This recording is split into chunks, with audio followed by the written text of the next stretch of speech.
Brain Structure, Episodio 1. ¿De dónde Hideo Kojima saca sus ideas? En este podcast nos adentramos en su cerebro y arrojamos luz en su proceso creativo. Hola, yo soy Hideo Kojima. Hideo Kojima presenta Brain Structure. Este será el primer episodio. Estuve siendo el anfitrión de programas de radio en mi propio podcast, pero este show va a estar siendo lanzado en el mundo de manera simultánea por primera vez y estoy muy encantado. Bueno, no sabemos qué es lo que puede pasar, pero vamos a escuchar las voces y vamos a ir puliendo cosas a medida que vayan saliendo los episodios. Y ahora me gustaría introducirles a mi compañera, quien se va a unir al show. Un gusto conocerlos. Me pueden llamar Brains, que se traduce como cerebros, y voy a hacer lo mejor como su compañera del show. A lo que Kojima responde: empezando hoy, vamos a estar transmitiendo para todo el mundo. Brains comenta: Señor Kojima, por favor, permítame explicarle a los oyentes de qué se trata este podcast. Hideo Kojima presenta Brain Structure, que es un podcast en el que nos adentraremos en el cerebro de Hideo Kojima, creador de los éxitos internacionales de videojuegos como la saga Metal Gear y Death Stranding. En este show no solo van a aprender cómo crea sus juegos, sino qué es lo que inspira sus ideas, desde películas, música, libros, arte, filosofía, hasta eventos actuales. Vamos a discutir varios temas en cada episodio, los cuales serán transmitidos a lo largo de 183 países y naciones en el mundo. Y ya que es un podcast internacional, vamos a tener una versión inglesa y una versión japonesa del show, con traducciones para ambas. Creo que esta es una pregunta por la que todos se mueren por escuchar la respuesta. ¿Por qué decidiste empezar un podcast ahora? Kojima responde: bueno, crecí escuchando la radio, programas de tipo late night específicamente. La radio todavía existe, pero ahora se trata más de los podcasts. Todos tienen al menos un dispositivo en el cual escuchar podcasts on demand. Solía tener un programa de radio en Japón, pero mis fans de todo el mundo y aquellos que viven en el exterior no podían entender japonés, o no podían recibir ondas de radio de Japón. Estuve recibiendo un montón de comentarios del exterior sobre este problema, y tras pensarlo, llegué a la conclusión de que el podcast debería resolver dicha cuestión. Otro problema es el lenguaje, pero puede ser traducido y doblado de mi japonés. No sería mi voz, pero seguiría entregando mi mensaje y mi voz. Así que hablé con gente de Spotify y acordamos trabajar juntos y hacer el show. Brains comenta: yo creo que este es el tipo de podcast que todos están esperando. Sin más dilación, empecemos. Hideo Kojima presenta Brain Structure. El tema del primer episodio es Sumérgete en el cerebro de Hideo Kojima. En este primer episodio nos adentraremos en lo profundo del cerebro del señor Kojima. Empecemos con algunas preguntas para tener un vistazo más cercano de cómo piensa. Kojima responde: bueno, vamos a ello. Brains pregunta: empecemos por algunas preguntas para el señor Kojima. La primera pregunta es: ¿cómo te surgió la idea de Metal Gear Solid? Kojima responde: bueno, vengo contando la historia muchas veces, pero fue aproximadamente hace 35 años, cuando creé Metal Gear. Juegos de disparos o shooters todavía eran populares en esos días, pero la batalla sucedía cuando tú y el enemigo aparecían. El enemigo muere cuando le disparas o tú lo haces cuando eres disparado por el enemigo. Esa era la regla básica del juego. Mis padres experimentaron la guerra, y lo que a mí no me gustó en los shooters o en los juegos de batalla era que no había ningún antecedente de por qué A y B luchaban. No sabes por qué peleas, solo sabes que eres fuerte. Eso no sucede en la vida real. Siempre hay razones para pelear. Cuando naciones A y B están en guerra, siempre hay alguna razón. Esa razón no era explicada para nada en ese momento, así que yo quería representarla. Yo creo que hay diferentes formas de pelear las batallas. En vez de la guerra, puedes elegir luchar por medio de la huida del campo de batalla. Yo quería crear ese tipo de juego, pero es difícil hacer ver eso como algo heroico. Si te la pasas huyendo, al jugador le va a costar mucho empatizar con el personaje, ¿cierto?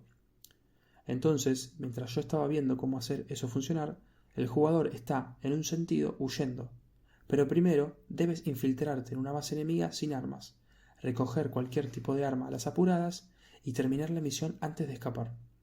Al cambiar la perspectiva un poquito, un elemento heroico nace, y de ahí es donde nace el sigilo y cómo Metal Gear vio la luz. Otra cosa es que a día de hoy las especificaciones de las máquinas son muy potentes, y la calidad está muy cerca a la de las películas.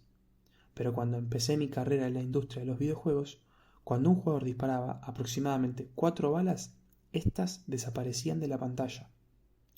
Los objetos eran llamados sprites, y la pantalla era muy limitada, y cuando se excedía ese límite, los sprites desaparecían. Entonces, si hay un jugador con otros 3 enemigos en pantalla y todos empiezan a disparar al mismo tiempo, todo desaparecía. En ese entonces, la máquina con la que trabajábamos era la MSX, y no podía representar batallas, por lo que teníamos que hacer algo para que se sintiese como un juego de combate sin disparar tantas balas. Propusimos una regla en la que el personaje se escondía de los enemigos que lo atacasen. Si le disparaban al personaje, este moría, y game over. Así que una cosa era mi deseo y otra era el límite del hardware de ese momento. Como resultado, no fue algo intencional, pero así es como nació Metal Gear. Brains pregunta: cuando compartiste por primera vez esta idea con los que te rodeaban, ¿cuáles fueron sus reacciones? Pasaba todo el tiempo, pero nadie apoyaba mis ideas. Y se ríe. Y también Kojima hace un recuento: escapar del enemigo, no tener armas con las que empezar y estar superado en números. Además, era una época en los videojuegos en la que no se requería ningún tipo de guión en absoluto. Se me complicó bastante hacerlo. Brains pregunta: seguramente necesitabas trabajar para convencer a los que tenías a tu alrededor, especialmente al equipo que iba a desarrollar el juego. ¿Cómo los convenciste? Kojima responde: recién había entrado a la industria como un novato. Mi proyecto anterior había sido un desastre y nadie confiaba en mí. Había una atmósfera de que algo malo le iba a pasar si se unían a mi proyecto. Como consecuencia era difícil encontrar a alguien que me ayudase. Mientras los abordaba de distintas maneras y los convencía para que se me unieran, a medida que pasaba el tiempo, seguía siendo difícil porque nadie lo había visto, el proyecto. No importaba lo que dijese o los dibujos que haga para describir lo que tenía en mente. Nadie entendía lo que proponía. Miembros del staff decían que era imposible y que fallaría. Pero una vez que el jugador empezaba a moverse, debido a que en ese momento no habían inteligencias artificiales, era como que algo iba a aparecer en sus campos de visión, la de los soldados, y el programa iba a cambiar para perseguir al jugador y dispararle. Y ahí todos entendieron la idea. Cuando el jugador era descubierto por el enemigo y el signo de exclamación aparecía en la pantalla, ahí era el momento en el que la quietud se ponía en movimiento. En ese momento, la mayoría de los juegos eran o todo quietud o todo en movimiento. No había mucho contraste. Cuando experimenté este contraste, estaba convencido de que esto podía funcionar y pude percibir que la mentalidad del staff había cambiado.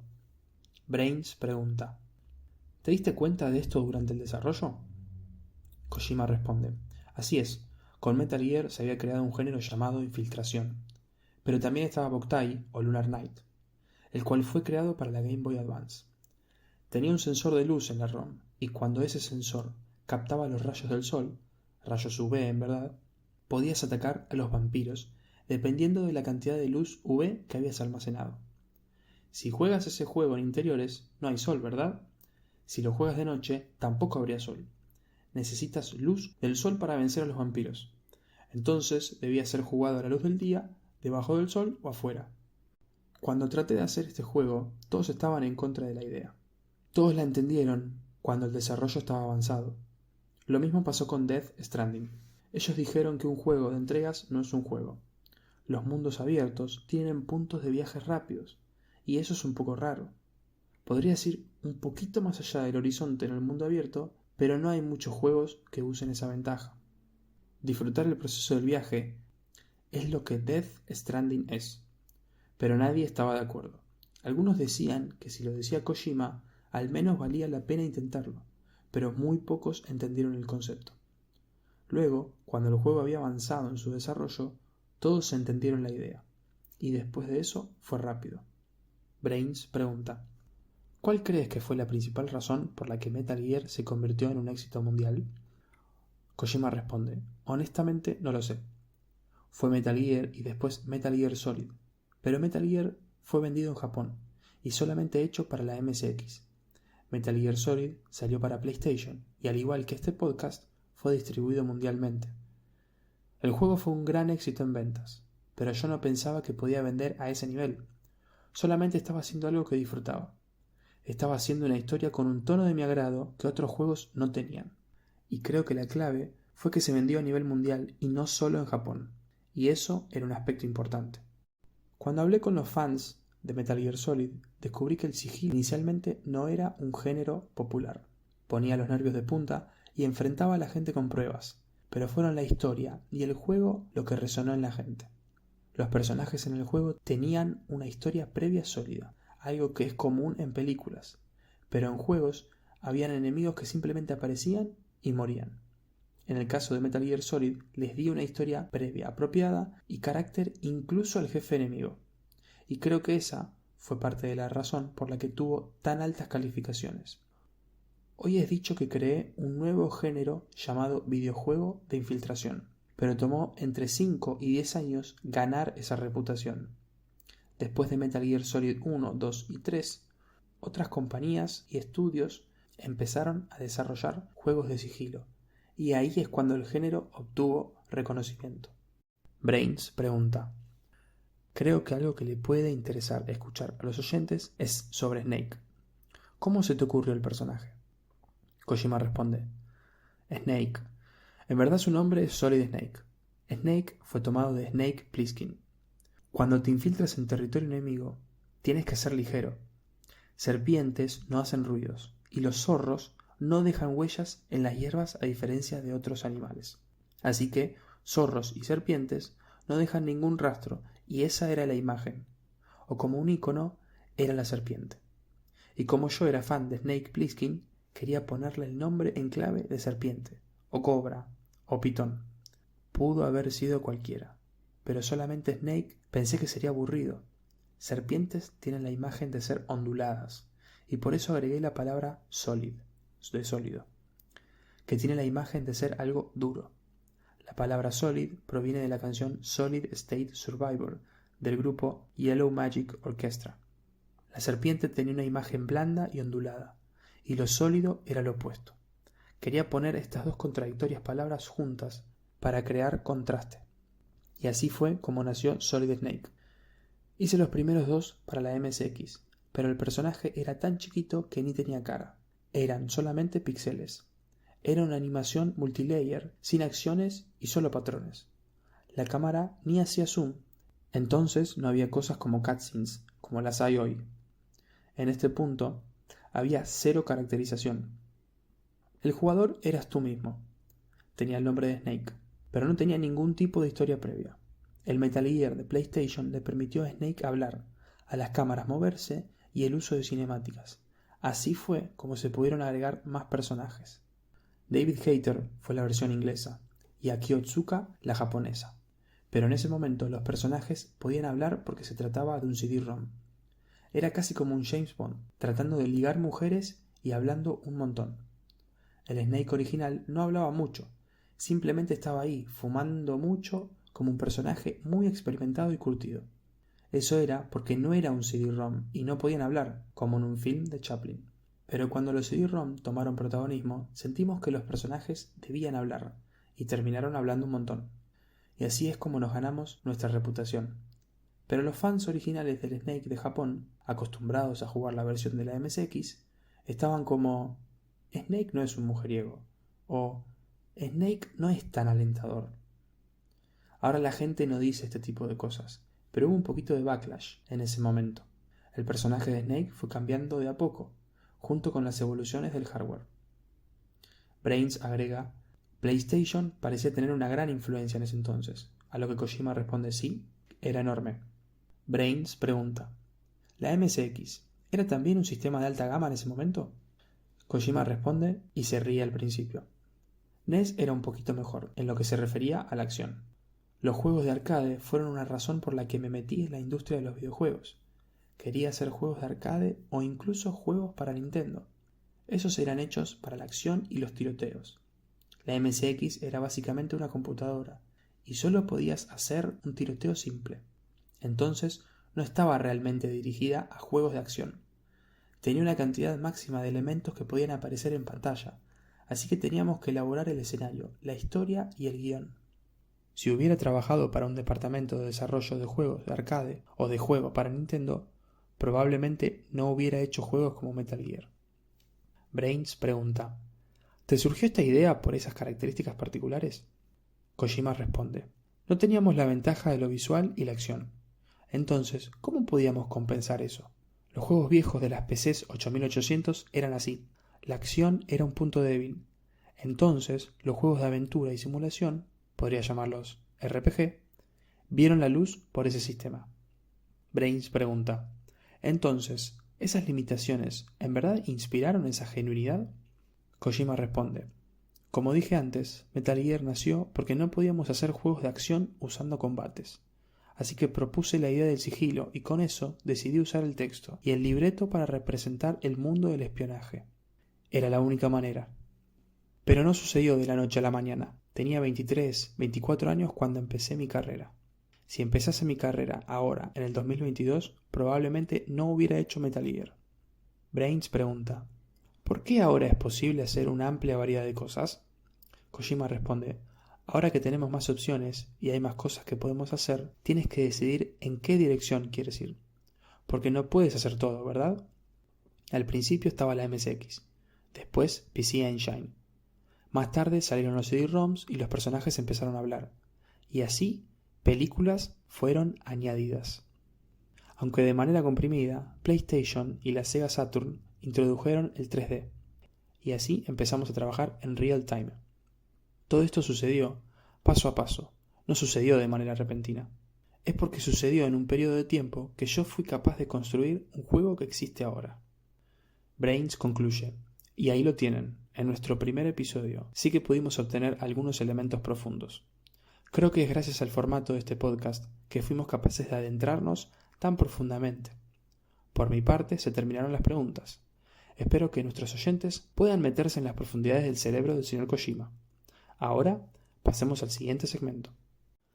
Tras el separador, Brains introduce a Jeff Keighley. Y ahora el show de Jeff Keighley. TGA, The Chef Answer. La respuesta a Jeff. Brains explica. Una pequeña introducción sobre Jeff Keighley. Jeff es un periodista de videojuegos y anfitrión de televisión proveniente de Canadá. Es el organizador de The Game Awards, el show más grande del mundo que premia los videojuegos. También produce The Summer Game Fest y los Opening Nights de la Gamescom, que serían eventos de apertura. En cada episodio, Jeff nos va a contar una variedad de noticias frescas del mundo del entretenimiento. Y ahora Brains pregunta: ¿cuál es la relación entre Jeff y usted, señor Kojima? Kojima responde: Jeff y yo nos conocemos desde hace bastante. Él es como mi camarada. En verdad no me acuerdo cómo empezó, pero cuando Metal Gear Solid 2 llegó al mercado en 2001, justo antes de ese momento complicado, Jeff estaba en sus 20s, recién salido de la universidad. Había venido gente a nuestro equipo en Japón a filmar un documental, algo que me molestó un poco al principio. Nos conocimos desde esa vez y ahora se ha convertido en la cara de la industria de los videojuegos, conocida en todo el mundo. Él organiza The Game Awards y todos lo conocen. También es conocido en la industria del cine y tiene muchas conexiones con estudios desarrolladores de juegos, gestiones, promotores, músicos. Por ejemplo, supón que quieres conocer a alguien pero no tienes su email. Normalmente preguntarías a gente alrededor, pero si le preguntas a Jeff, seguramente lo tiene. No solo es famoso, también es confiable. No suelo darle mi email a mucha gente, pero Jeff tiene el de todos. Eso demuestra cuán confiable es. No quiero elogiarlo mucho, porque está en nuestro equipo, pero es una gran persona. Y Brains concluye: y ahora, Jeff Keighley. Después del separador, aparece Jeff Keighley. Hola a todos, soy Jeff Keighley, de los Game Awards. ¿Lo entienden? TGA. El chiste es muy malo. Y en esta semana vengo de Colonia, Alemania, donde cerré la Opening Night de la Gamescom y anuncié este podcast en el escenario. Hideo me preguntó amablemente si podía contribuir con un pequeño segmento en su show que cuente lo que está pasando en el mundo del entretenimiento y del gaming. Obviamente, estaba honrado de que me lo pidiese. En esta oportunidad voy a estar haciendo un recuento de las noticias más grandes del gaming de la Opening Night Live. Primero, PlayStation anunció el control inalámbrico DualSense Edge para PlayStation 5. Aunque no sabemos el día ni el precio, este es un control muy personalizable, como el Xbox Elite, que apunta a retocar tu rendimiento. Puedes mejorar tu aim al ajustar la sensibilidad del stick e incluso intercambiar los pads y los análogos. También puedes guardar diferentes perfiles del control, entre los cuales puedes ir cambiando con solamente presionar un botón en tu control. Obviamente, mantiene el haptic feedback del DualSense normal. El anuncio más sorprendente de la ONL, Opening Night Live, fue probablemente Killer Clowns from Outer Space, un videojuego basado en el film clásico sci-fi y de horror de los 80, donde aliens, vestidos como títeres de payaso hechos de goma, vienen a la Tierra en una nave espacial con forma de circo e invaden un pequeño pueblo. Va a ser un juego online 3 vs 7 donde puedes jugar como payaso o humano y pelear contra el bando opuesto en una experiencia multijugador asimétrica. Uno de mis más anticipados juegos fue el Callisto Protocol, de Glenn Schofield y Striking Distance Studios. Glenn creó la franquicia Dead Space y ahora está construyendo este nuevo juego sci-fi de horror ubicado en la luna de Júpiter, Callisto.